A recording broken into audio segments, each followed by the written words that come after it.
make my easy sourdough brioche hamburger buns. They're soft and fluffy, just like you would hope for. Let's go make them. This recipe was inspired by my favorite hamburger buns at any type of restaurant, so I thought I better develop a recipe at home so I can make them all the time. I'm gonna grab 1/3 of a cup of fed sourdough starter. So add that to your mixing bowl. Next, you'll add in 1/3 of a cup of milk, and then 1 teaspoon of raw honey. Next, we'll add in 1 teaspoon of salt, and then finally 2 tablespoons of avocado oil. You could also use melted butter if you choose. We're gonna mix this together. And then we're gonna add in 1.5 cups of flour. So just go ahead and mix this together. It's gonna be a little bit crumbly, so if you need to add another tablespoon or 2 of milk, go right ahead to help it combine. You're going to use your hands to help bring it together into a dough ball. Turn this out onto our counter. You don't necessarily need any flour unless it starts to stick.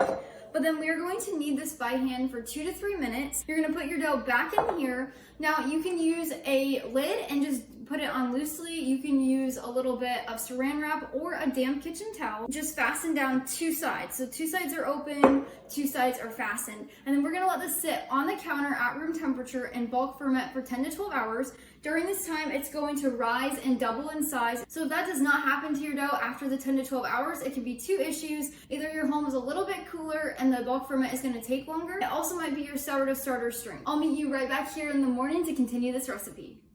Good morning and welcome back to the kitchen. As of now, the dough has bulk fermented for about 10 to 12 hours, and then you're gonna add in 1 egg yolk, and then you're gonna use your hands to knead this in. We're gonna add in a little bit of flour here in a second, but you have to knead in the egg yolk before you add more flour, or else you're gonna get a bunch of clumps. You're then going to add in 1/4 of a cup of flour, and then you're gonna knead that into the dough. This takes care of all the stickiness. And you're gonna divide your dough in either 4 or 6 pieces, and then to shape them, you're just gonna simply take your dough and you're gonna roll it in a circle on your countertop. Then you're gonna use your hand and you're just gonna push down lightly. After they are shaped, you're gonna put them on your sheet pan. You're going to grab a dry kitchen towel and we're just gonna put it over the top. Then you're gonna let this sit out on the counter to proof for about 3 to 4 hours. Now that our buns have proofed, you're gonna preheat your oven to 375 degrees Fahrenheit, and then we're gonna bake these for 20 to 25 minutes.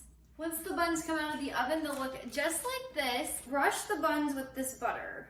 This just helps soften the top crust. That way it's not too hard to bite into. It's one of our favorites.